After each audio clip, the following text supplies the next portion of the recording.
Hello friends, welcome to Alina's world. তোমরা তো ভাবছো today is a very special day. Yes, it's very special for me. তবে এটা কি সেটার জন্য তোমাদের একটু ওয়েট করতে হবে। তো চলো দেখিনি।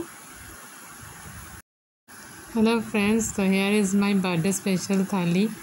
দেখো কত সুন্দর লাগছে। পাপা সকাল থেকে আমার জন্য সব কিছু নিজের হাতে বানিয়েছে।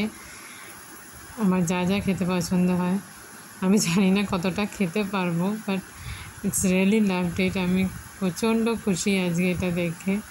প্রত্যেক বছর পাপা এইভাবে আমার বার্থডেটাকে সেলিব্রেট করে আর খুব স্পেশাল করে তোলে।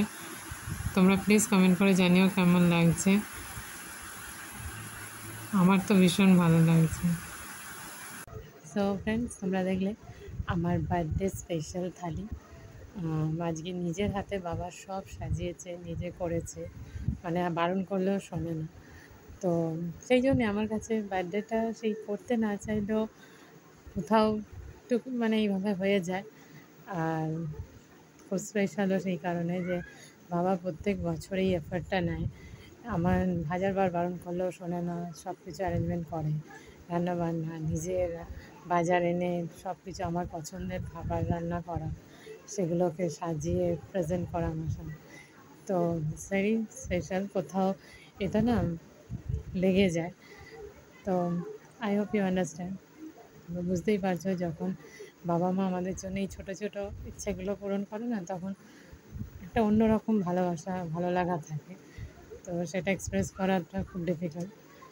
তো এই এরপর সন্ধেবেলারও একটা ছোটো করে কিছু একটা হবে, কেক ফেক কাটিং ফাটিং জানি না। বাবা কিছু একটা করেছে, যদিও বলেছি না, কিন্তু তাও আমি জানি যে শুনবে না, নিশ্চয়ই কিছু করবে। তো হবে, তো তোমরা সাথে থাকো, দেখতে পাবে। হাই, দেখো অ্যাজ আই প্রমিসড যে সন্ধেবেলায় কিছু একটা হবে। তো সন্ধ্যের টাইমে চলে এসেছি। আজকে সারা দিনটা এত মেঘলা যে কখন দিন আর কখন রাত কিছু বোঝা যাচ্ছে না। সারা দিন দেখি ঘরে আলো জ্বলছে, অন্ধকার বাইরের দিকটা, প্রচণ্ড বৃষ্টি হচ্ছে। তো বেশ ভালোই কাটছে বর্ষার মধ্যে বৃষ্টিতে। আর চলো আজকে এবার কেক খাওয়ার পালা, বার্থডে স্পেশাল। দেখা যাক বাবা কী করেছে। চলো। হ্যালো ফ্রেন্ডস, দেখো পাপা আমাকে কেক খাইয়ে দিচ্ছে। আমাদের বার্থডে স্পেশালের আর একটা পর্ব। সারা বছর এই দিনটার জন্য অপেক্ষা করি যে পাপার হাতে এই স্পেশাল মোমেন্টগুলো তৈরি করা। এবার আমি পাপাকে কেক খাইয়ে দিচ্ছি। পাপা একদম ক্যামেরার সামনে আসতে চায় না, তাই লুকিয়ে ছবিটা তুলছি, জানি না দেখতে পেলে কি করবে। আমি পাপার মুখে কেক মাখিয়ে দিয়েছি আগেই। আর বেশিক্ষণ ক্যামেরার সামনে দেখা যাবে না। বা কেকটা টেস্টি খেতে। ফ্রেন্ডস, তো তোমরা দেখবে আমার বার্থডে স্পেশাল কেক। হ্যাঁ, সেভাবে কেক কাটিং দেখো, আগে প্রত্যেক বছর কেক আনা হতো, কিন্তু এখন আমি একদমই চাই না যে কেক কাটি। কোথাও মানে সেই মেমোরিজগুলো মনে পড়ে, যেগুলো এখন আর হওয়া সম্ভব না।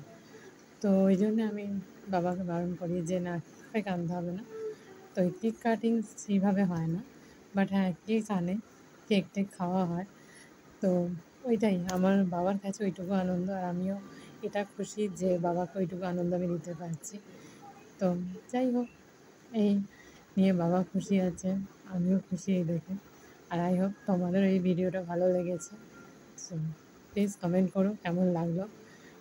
জানি হয়তো সেই রকমভাবে বার্থডে সেলিব্রেশন ব্লগ হলো না, কারণ ওই বললাম যে আমি সেভাবে করি না কোনো বছর। জানি না, রিজনটা যেদিন তোমাদের সাথে শেয়ার করবো সেদিন বুঝতে পারবে যে কেন করি না। তো আজকে আর সেটা বলছি না, আজকের বার্থডে স্পেশাল ব্লগ দিয়ে। তো তোমরা ভালো থেকো। আর কেমন লাগলো ব্লগটা প্লিজ জানিও। খুব ছোটো ব্লগটা হলো, কারণ আজ সারাদিন এইসবের মধ্যে এত টাইম কেটে গেল যে বেশি তোমাদের সঙ্গে কথা বলতে পারলাম না। ভেরি সরি, বাট এর পরের ব্লগে অনেকক্ষণ ধরে কথা হবে। ততক্ষণের জন্য টাটা।